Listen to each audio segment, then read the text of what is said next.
at hindi maganda sa babae or hindi attractive sa mga babae ang lalaking mas in love sa kanya, Ropa, dahil inaagawan mo siya ng pwesto na dapat ay sa kanya. Wala naman akong kontra kung lover boy ka, Ropa, pero ilagay mo sa lugar yung pagmamahal mo sa kanya. Kaya stop being insecure, Ropa. Problem with you is mahalaga sa'yo kung ano yung nagawa ng ex ng girlfriend mo sa kanya. Nagseselos pa rin sa mga ex ng girlfriend nila na wala namang kinalaman sa relasyon nila. Hey, what's up guys? Dito muna tayo dito. Basahin muna natin ang nag-comment sa ating comment section. Mga Ropa, may tanong siya. Ganda ng mga tugtugan natin ngayon. Sunday's best. Wait lang. Okay, maluwag ang LX mga Ropa, pero magastos. So ito yung tanong niya sa atin mga Ropa. Sir Suplado Moto, tanong ko lang, tuwing ino-open ko sa kanya ang ex niya, nagagalit siya. Ba't ba kasi ino-open? Tanginang yan. May meaning ba yung galit niya na yun? Of course! Naiinis siya kasi kinukulit mo siya.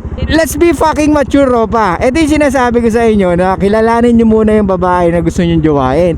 Bakit mo ginawa yung babae na yan? Kung insecure ka pala sa ex niya, dapat pinag-isipan mo munang mabuti, Ropa. Hindi yung makikipag-jowa ka tapos may insecurity ka pala. Pero anyway, ito yung sinasabi ko sa inyo mga Ropa, na yung insecurity minsan biglang dumarating yan. Kagaya nito, ano tawag dito mga Ropa? Retroactive jealousy. Nagsiselos ka dun sa ex ng girlfriend mo or ng boyfriend mo na it has nothing to do with your relationship, diba? You are sabotaging your relationship. Yung ex niya na yun yung pinakamatagal niya at doon ako nagsiselos ng walang dahilan. So, sino may problema? Ikaw! Nagpo-focus naman ako sa goal ko, pero pag biglang pumapasok sa isip ko yung ex niya, pakiramdam ko mas better yun sa akin. Bro, hindi yun mas better sa'yo. Insecure ka, yun ang totoo. Okay? Saka kahit na mas better siya sa'yo kung ang mentality mo wala kang pakialam.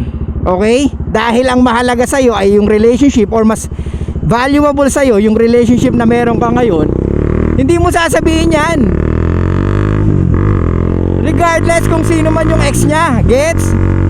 Kahit pa sabihin mong gwapo yan, kahit malaki katawan niya, kahit malaki edits niyan, hindi ka basta-basta mai-insecure kung tanggap mo sa sarili mo, or kung mas mahalaga ngayon kung anong meron ka. Di ba? The problem with you is mas mahalaga sa'yo yung past ng ex mo. The problem with you is mahalaga sa'yo kung ano yung nagawa ng ex ng girlfriend mo sa kanya. Gets?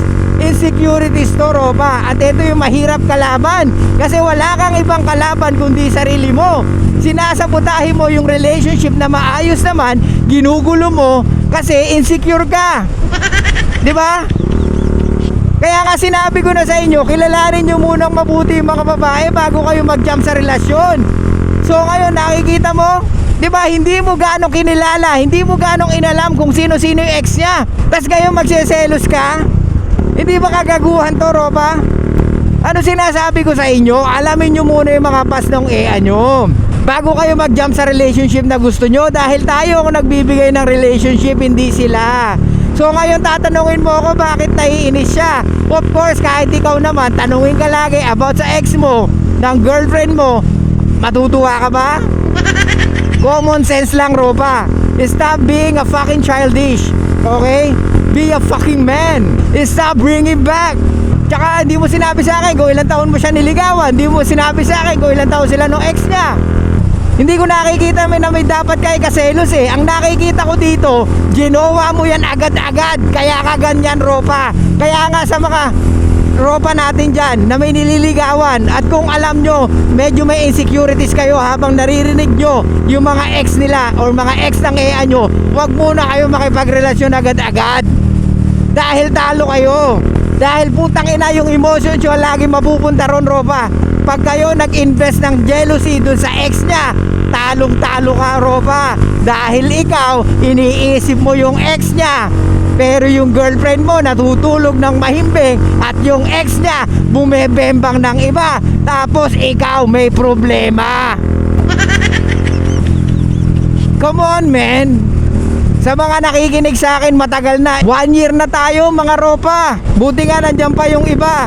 Yung iba natuto na, pero yung iba paulit-ulit pa rin bumabalik sa kung anong pattern nila. Pilit nilang pinipilit ang babaeng ayaw sa kanila, at eto pa, nagseselos pa rin sa mga ex ng girlfriend nila na wala namang kinalaman sa relasyon nila. Brad, wag mo sabotahin yung relationship nyo ng girlfriend mo.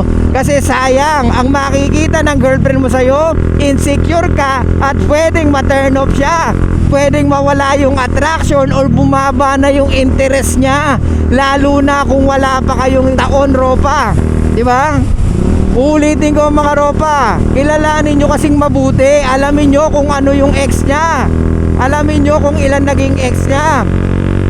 Though alam natin hindi sila magsasabi ng totoo, pero mas maganda pa rin na alam mo or may alam ka. Hindi yung parang bibili ka ng sasakyan na sige ito bibiling ko na hindi ka man lang nag-research, hindi mo man lang tinest drive, basta babayaran mo na. Ano ka? Si Bryce Ropa? Bayad lang ng bayad.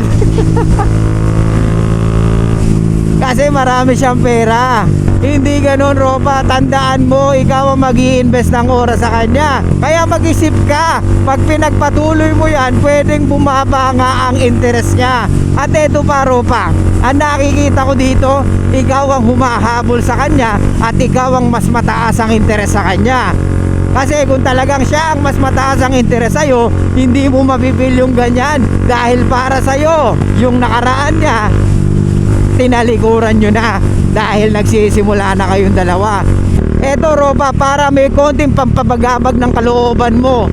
Kung matagal sila nung naging ex niya, good, why? Ipagpasalamat mo yun. Kasi kahit papano matagal siya doon sa iisang lalaki na yon. Hindi kung kani-kanino siya sumasama or nagpapapatong, ropa.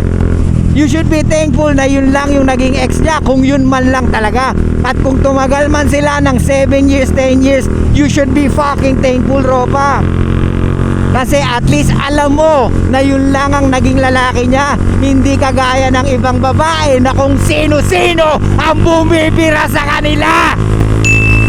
Kaya stop being insecure, ropa. Magpakalalaki ka. Nakikinig ka kay Suplado Moto, di ba? Putang ina, dapat may bayag ka. Wala naman akong kontra kung lover boy ka, ropa, pero ilagay mo sa lugar yung pagmamahal mo sa kanya. Dahil uulitin ko, hindi cute sa babae pag ikaw ang naghahabol sa babae, at hindi maganda sa babae or hindi attractive sa mga babae ang lalaking mas in love sa kanya, ropa. Dahil inaagawan mo siya ng pwesto na dapat ay sa kanya. Be a fucking man. Practice your masculinity. Dahil ikaw ang lalaki at nag-e-expect na magpapakalalaki ka. Gets? Kahit ano pang sabihin ng mga babae, no, hindi, dapat mas mahal niya ako. Huwag kayong makikinig. Most of the fucking time, don't fucking listen to your women. Especially pagdating sa paglilid ng relationship. Okay lang magkwento siya na magkwento, pero wag kang makikinig pagdating sa relasyon na gusto niya. Lalo na kung gusto niya siya yung masusunod, ropa. Dahil ang babae, paiba-iba ang utak at laging nanggagaling sa nararamdaman nila. Wag kang magtiwala at the moment kung yun ang nararamdaman nila. Dahil baka mamaya iba na naman ang sasabihin niya. Maliwanag mga ropa, ikaw ang lalaki, alam mo ang tama at alam mo ang dapat mong gawin, tanga. Huwag tayo mga bobo, huwag tayo mga tanga na pag umiyak ang pukin ng ina, binababa mo yung boundaries mo kasi ayaw mong nasasaktan siya. Well, etong gusto kong malaman nyo mga ropa, part ng relationship na magkakaroon ng conflict or masasaktan mo siya. Pero ang mahalaga, may bayag ka at patuloy mo pinapractice na ikaw ang leader ng iyong relationship, ropa. Gets? Kaya stop being a fucking childish. Grow up, man. Ilang taong ka na, manalaming ka. Sabihin mo sa sarili mo, I'm the fucking man. Gets? Yung past niya walang kinalaman sa relationship nyo ngayon. Unless ginawa mo siya kahit alam mo na marami siyang kabengbangang iba.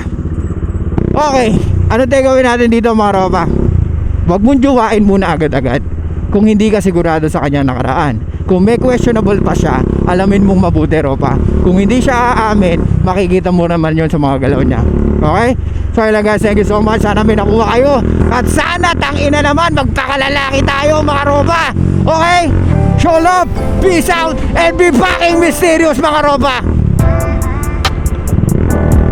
Gina G? Iba talaga pag may kape.